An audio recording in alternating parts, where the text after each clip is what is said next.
آزاد لکھتے لکھتے ہی آدھی تو ڈھل گئی، اور شمع لالٹین میں ساری پگھل گئی۔ میں لاہور میں گامے شاہ کے مقام پر بھاٹی دروازے میں اس جگہ پر موجود ہوں جہاں اردو ادب کے تاجدار اور جدید نظم کے بانی شمس العلماء مولانا محمد حسین آزاد کی قبر ہے۔ یہ وہ قبر ہے جسے پاکستان کے اہل اردو ادب نے یکسر فراموش کر رکھا ہے، اور ایک غالب اکثریت پاکستان میں عوام کی اور خود اہل ادب کی ایسی ہے جنہیں یہ علم نہیں کہ لاہور میں بھاٹی دروازے کے مقام پر داتا دربار کے عقب میں گامے شاہ کے احاطے میں مولانا محمد حسین آزاد کی یہ قبر اور یہ مقبرہ موجود ہے۔ وہی مولانا محمد حسین آزاد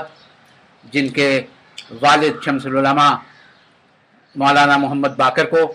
1857 کے غدر میں انگریزوں نے پھانسی دے دی تھی، اور اس کے بعد مولانا آزاد بھارت سے پاکستان آ گئے تھے، اور پاکستان آنے کے بعد موچی دروازے میں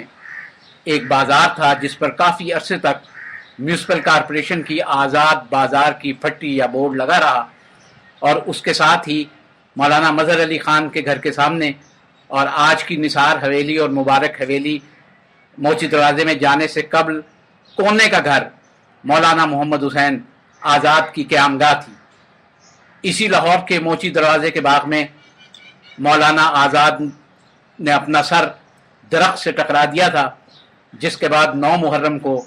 مولانا محمد حسین آزاد کی وفات ہوئی تھی، اور انہیں کربلائے گامے شاہ میں یہاں دفن کیا گیا تھا۔ 21 جنوری ان کا یوم وفات ہے، اور اس حوالے سے ایک طویل عرصے تک سینٹ ہال لاہور میں نبیرہ آزاد آغا محمد باقر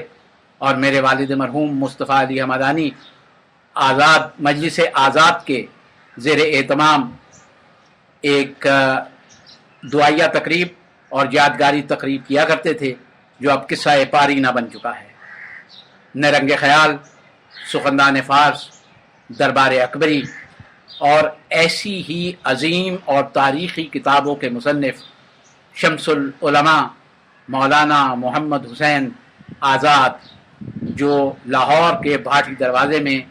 گامے شاہ کے احاطے میں آسودہ خاک ہیں، اور جنہیں اہل ادب کی ایک بہت بڑی تعداد نے فراموش کر رکھا ہے۔ جدید اردو نظم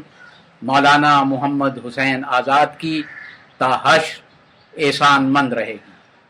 حالی نے کیا خوب کہا تھا، تاریخ وفات اس کی جو پوچھے کوئی حالی، کہہ دو کہ ہوا خاتمہ اردو کے ادب کا۔ صفدر حمدانی، عالمی اخبار۔